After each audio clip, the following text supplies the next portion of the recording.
میرے بھائیوں، میں یہ بات کہاں سے شروع کروں؟ مجھے سمجھ ہی نہیں آتی۔ نبی کریم صلی اللہ علیہ وسلم کے آخری خطبے سے بات شروع کرتے ہیں، اور وہ یہ ہے کہ حضور نے فرمایا تھا قرآن اور سنت چھوڑے جا رہا ہوں، اس کو تھامے رکھو گے تو بچے رہو گے۔ آج یہ کتاب میرے سامنے پڑی ہے، پڑھنے کی حد تک چلیں ٹھیک ہے، اور یا پھر اس کو ایک ادباً حد تک ہم نے رکھا ہوا ہے۔ سنتیں کہاں نظر آتی ہیں آپ کو؟ حضور صلی اللہ علیہ وسلم کی سنتوں کی معاذ اللہ پامالیاں ہی نظر آتی ہیں، سنت نظر نہیں آتی۔ تو اب بلکہ ادر کلچرز کی سنتیں ہم اپناتے ہیں۔ پھر حضرت عمر کا وہ قول سمجھ آتا ہے کہ عزت دینے والی چیز ہمیں اسلام تھی، اور ذلت دینے والی چیز یعنی کہ ہم پہلے ذلیل تھے معاذ اللہ۔ حضرت عمر اپنے بارے میں فرمایا کرتے تھے، لیکن عزت ہمیں کس نے بخشی؟ اسلام نے بخشی۔ تو لیکن آج جو ہماری گراوٹ کا حال ہے وہ اتنا زیادہ ہو گیا ہے کہ کل انفارچونیٹلی میں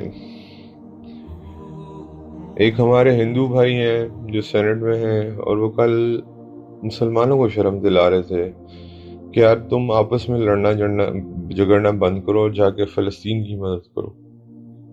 مطلب یہ this is the last limit we can have, کہ ہمارے دوسرے مذاہب کے برادری جو ہے ان کے بھائی ہمیں یاد کرائیں کہ بھائی تمہارا اصل مقصد یہ ہے، وہ نہیں ہے۔ This is the last thing which we want. اس کے بعد کل میں ایک اور ڈاکیومنٹری دیکھ رہا تھا جس میں ہمارے حکمرانوں کا مذاق اڑایا جا رہا تھا، not only Pakistan, over all Islamic world, کہ یہ تو عیاش ہیں، یہ تو محلات میں رہتے ہیں، یہ جنگیں کیسے لڑیں گے؟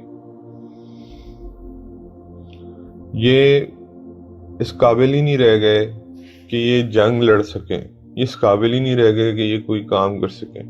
اور یہ حضور صلی اللہ علیہ وسلم کی وہ پروفیسی ہے جو حضور نے فرمایا تھا کہ تمہارے دلوں کو وہن لگ جائے گا۔ اور وہن کیا ہے؟ وہن وہ بیماری ہے کہ آپ کو دنیا سے محبت ہو جاتی ہے اور موت سے نفرت ہو جاتی ہے۔ آج مسلمان کے دل میں وہن پیدا ہو گیا ہے، اور اس کو دنیا سے محبت ہے، اور آخرت ہی ہو گئی ایک طرح سے، یا قبر ہو گئی، اس سے نفرت ہوتی جا رہی ہے۔ تو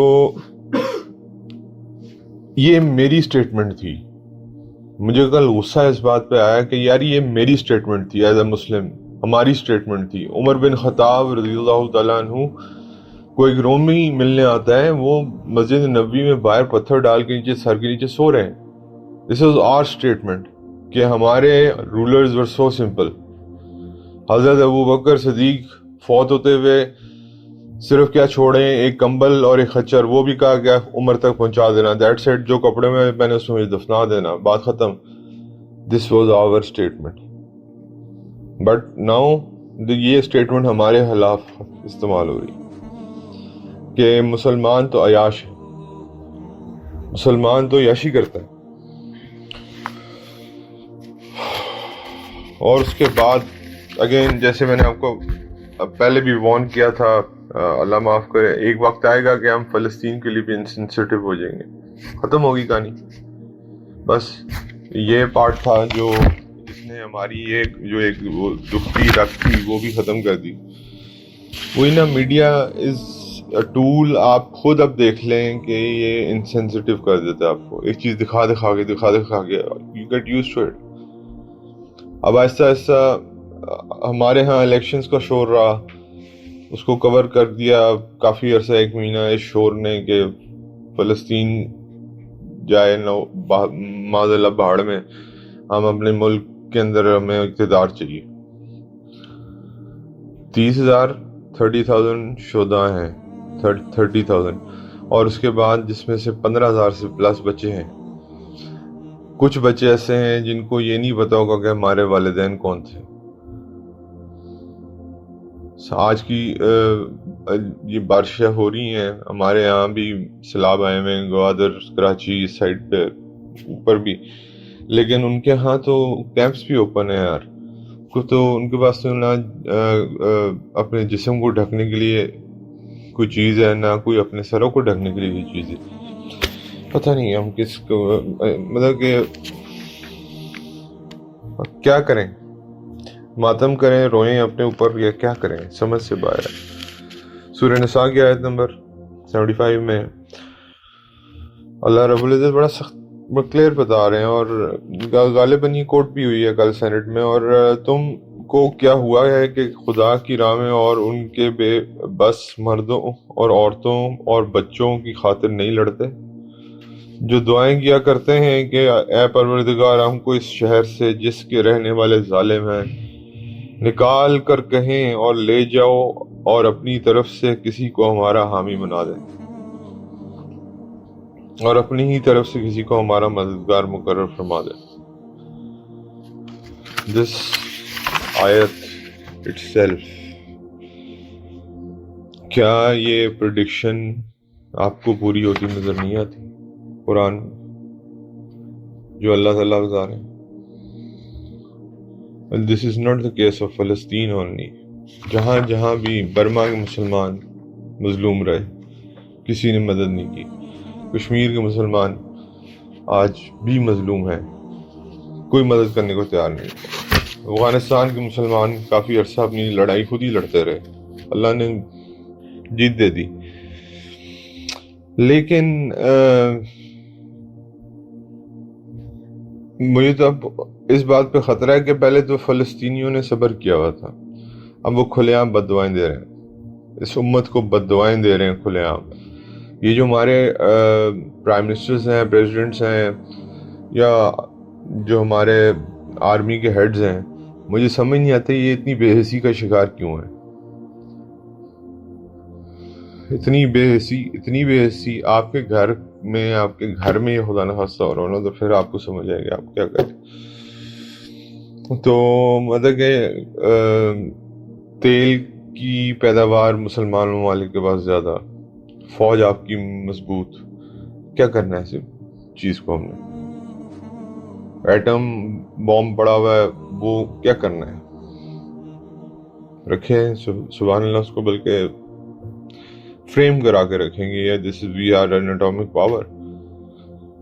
تو میں یہ نہیں کہہ رہا کہ اب ہم ایٹم بم چلا دیں، لیکن ایٹ لیسٹ کم از کم یار ایک ایٹامک کنٹری کو کوئی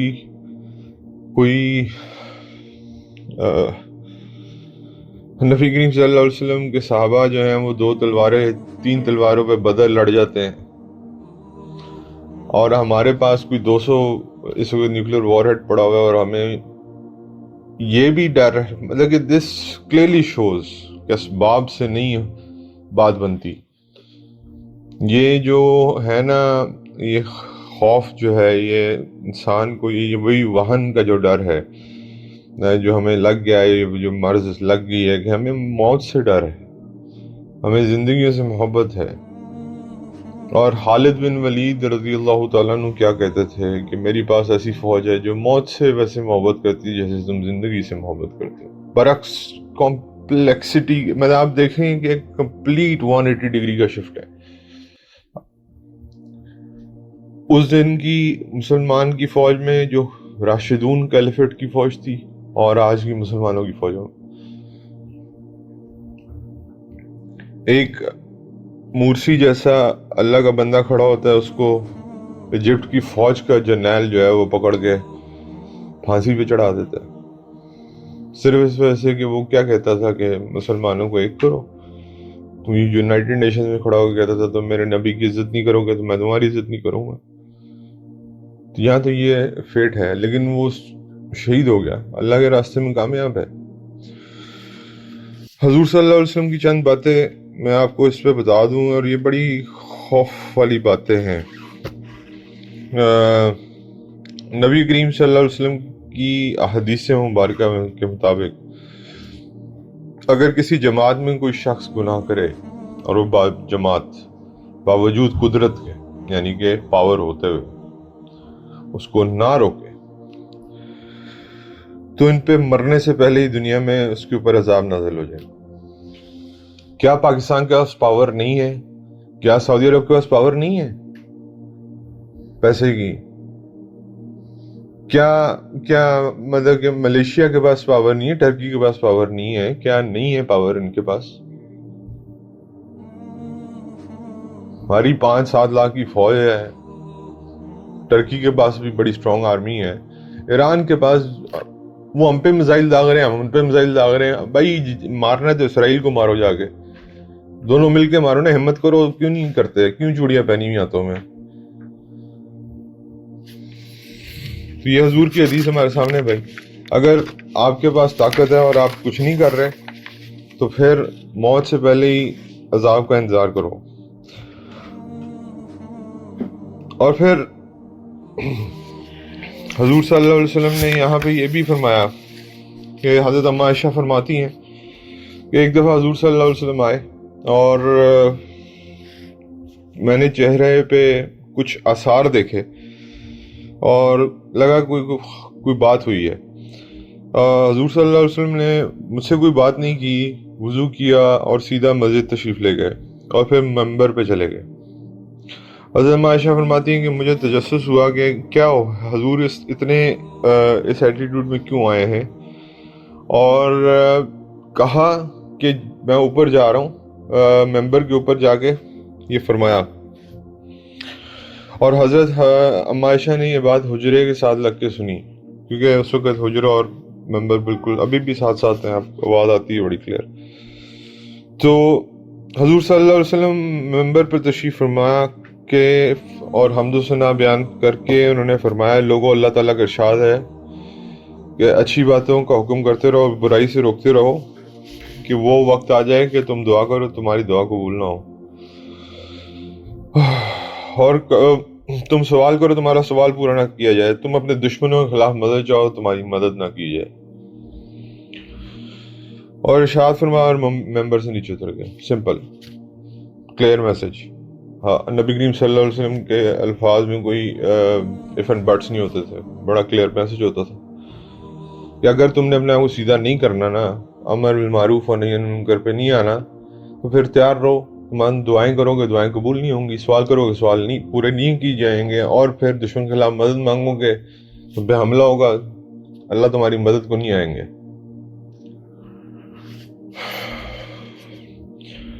اور منافقت کی حد ہمارے اندر اتنی ہو چکی ہوئی ہے کہ اپنے آپ کو تو ہم نے کیا کرنا ہے، اللہ معاف کرے، دوسروں کو بھی جو ہے نا ہم یہی سمجھتے ہیں.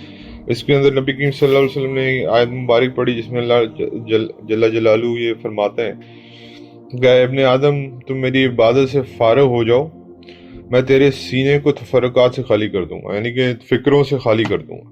تم اپنے آپ کو فارغ کرو مجھے میری عبادت کے لیے، میں تمہارے سینے کو فکروں سے خالی کر دوں گا، اور تجھ سے فقر بھی ہٹا دوں گا. فقر یعنی کہ جو رزق کی جو ایک ٹینشن ہمیں ہر وقت رہتی ہے وہ بھی ختم کر دوں گا، ورنہ تیرے دلوں پہ سینکڑوں مشاغل بھر دوں گا اور تیرا فقر بند نہیں کروں گا. یہ اللہ اور اس کے رسول کا ارشاد ہے. اگین آئی ریپیٹ، اللہ تعالیٰ کی آیت ہے کہ جس میں اللہ تعالیٰ فرما رہے ہیں کہ میری عبادت کے لیے فراغت نکالو گے تو میں تمہارے سینے کو ڈپریشن سے آزاد کر دوں گا، میں تمہارے فقر کو ختم کر دوں گا، اور اگر نہیں کرو گے تو میں تمہارے فقر کو بھی ختم نہیں کروں گا اور تمہارے سینے میں اور ڈپریشن بھر دوں گا. کر لیں اللہ کو چیلنج. اور آج یہی مسئلہ ہے ہمارا، یہی پرابلم ہے which we are facing right now.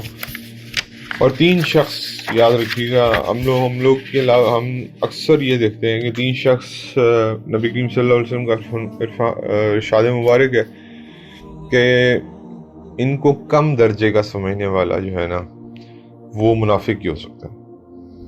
ایک کون؟ بوڑھا مسلمان، یعنی کہ جو بزرگ مسلمان ہو، اگر آپ اس کی عزت نہیں کرتے تو. دوسرا عالم، سبحان اللہ، عالم علماء کی جو عزت ہے، میں یہ نہیں کہتا کہ ٹھیک ہے علماء بھی بہت اس میں بھی کوئی اف اینڈ بٹس ہیں، لیکن وہ علماء کی بات ہے، انہوں نے اپنی زندگیاں لگائی ہیں. اور تیسرا وہ کون جو جسٹس کرنے والا لیڈر ہو، یعنی کہ منصف حاکم ہو. ان 3 بندوں کو جو کم تر سمجھتا ہے ایک بوڑھے مسلمان کو، دوسرا عالم کو، اور تیسرا منصف کا حق۔ اللہ کے نبی اس کو کیا کہہ رہے ہیں کہ یہ بندہ منافق ہے، یہ بندہ منافق ہے۔ اور آج آپ اپنی سوسائٹی پہ ذرا غور کر لیں کہ ایک بزرگ اگر کوئی بھی چیز منع کرتا ہے کہ نہ کرو، آپ کے لیے نقصان دہ ہے، تو اس کے لیے ہم کتنا اس کا شکر گزار ہونے کی بجائے اس اوپر الٹی چڑھائی کر دیتے ہیں۔ اس کے بعد علماء کو تو ویسے ہی ہم نے سبحان اللہ بہت ہی لائٹ لیا ہوا ہے۔ اور اس کے بعد جو ہے منصف حاکم شاید ہمیں ابھی تک ملا ہی نہیں، اس لیے ورنہ ہم اس کو بھی نہیں چھوڑیں گے۔ محسن تو ملے ہمیں، محسنوں کو کہاں چھوڑا ہے ہم نے۔ حضور صلی اللہ علیہ وسلم کا ایک اور ارشاد گرامی میں آپ کو بتا دوں، جو شخص ریاکاری سے نماز پڑھتا ہے مشرک ہو جاتا ہے، جو شخص ریاکاری سے روزہ رکھتا ہے مشرک ہو جاتا ہے، جو شخص ریاکاری سے صدقہ کرتا ہے وہ بھی مشرک ہو جاتا ہے۔ ابھی بھی بڑی تھن لائن ہے۔ اب تھوڑی دیر پہلے آپ نے کسی کو صدقہ دیا، ذرا بھی خیال آ گیا کہ یار اس نے دیکھا مجھے صدقہ دیتے ہوئے، اس کے دل میں مطلب کہ یہ خیال، اور یہ خیال آتا بھی چور دروازے سے، ڈالتا بھی کون ہے؟ شیطان ڈالتا ہے۔ تو جو ہے نا جب یہ اس طرح کے خیالات آ جائیں تو بس پھر اللہ معاف کرے یہ شرک کے اس پہ جا کے ختم ہوتے ہیں اینڈ پہ۔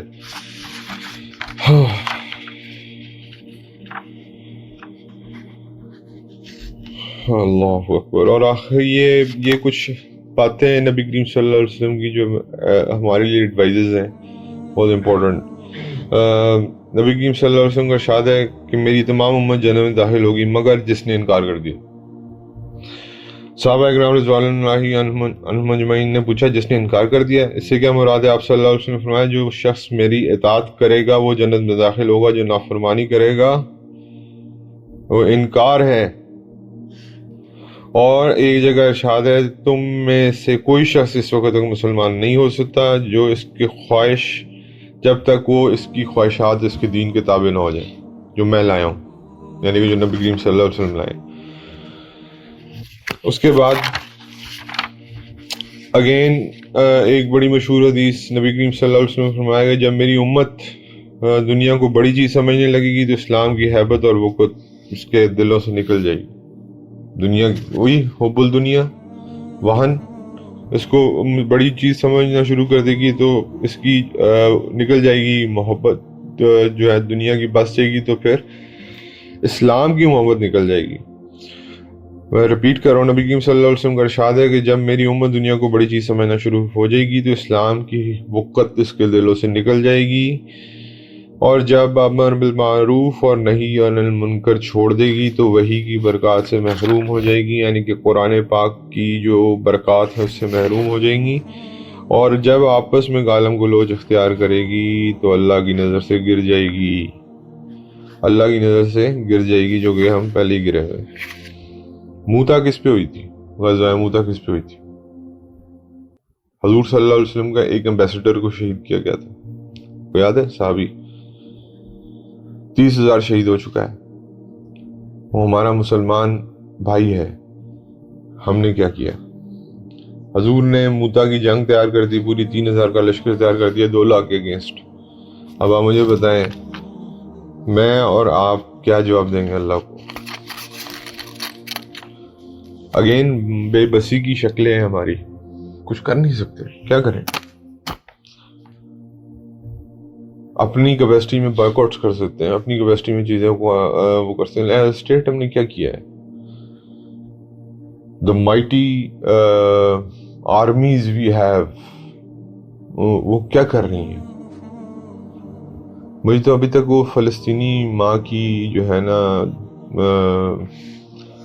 وہ پکار میرے سر میں گونجتی ہے ایک دفعہ، the mighty army of Pakistan, please come and help us۔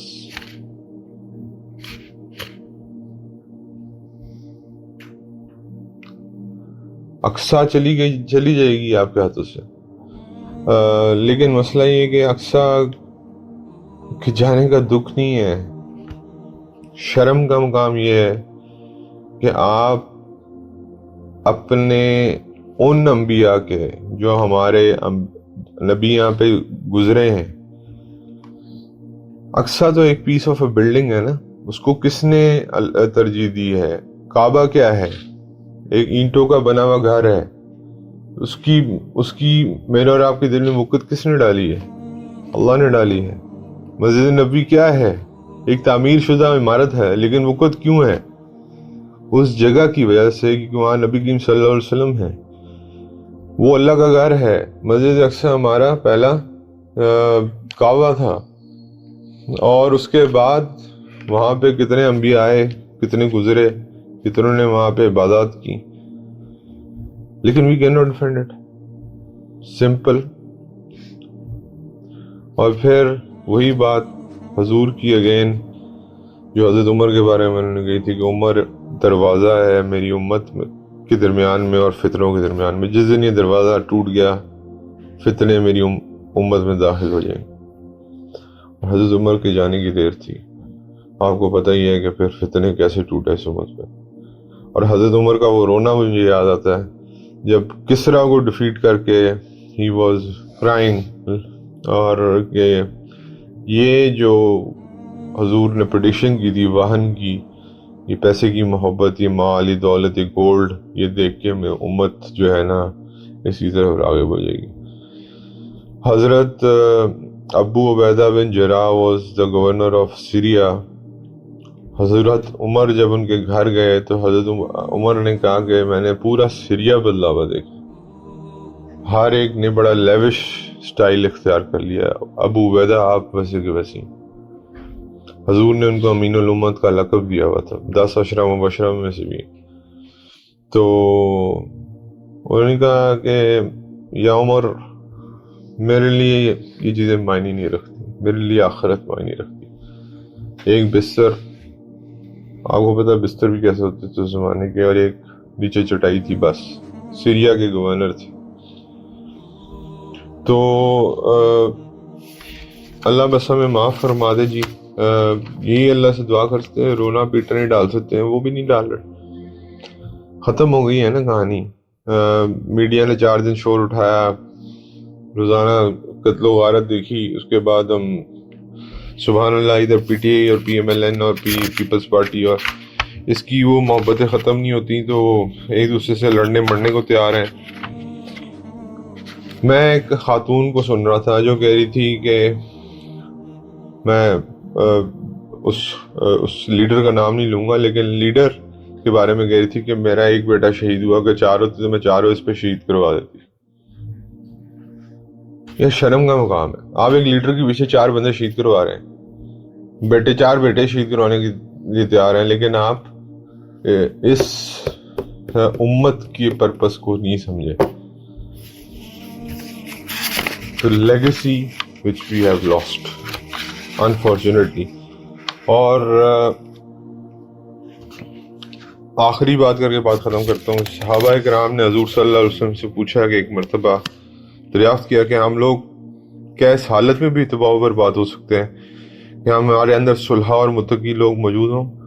نبی کریم صلی اللہ علیہ وسلم نے ارشاد فرمایا، ہاں، جب خباثت غالب آ جائے گی تو تم تباہ کیے جا سکتے۔ This is the ending statement of Prophet صلی اللہ علیہ وسلم۔ میرے خیال سے کافی، اور ہم سب کو کم از کم اپنے طور پہ رمضان المبارک آ رہا ہے، دعا کیجئے اپنے بھائیوں کے لیے، ان کو یاد رکھیے جس مشکل سے وہ گزر رہے ہیں، مگر آپ تصور بھی نہیں کر سکتے، you cannot even think of what they are going through۔ اللہ تعالیٰ ہمیں معاف فرمائے۔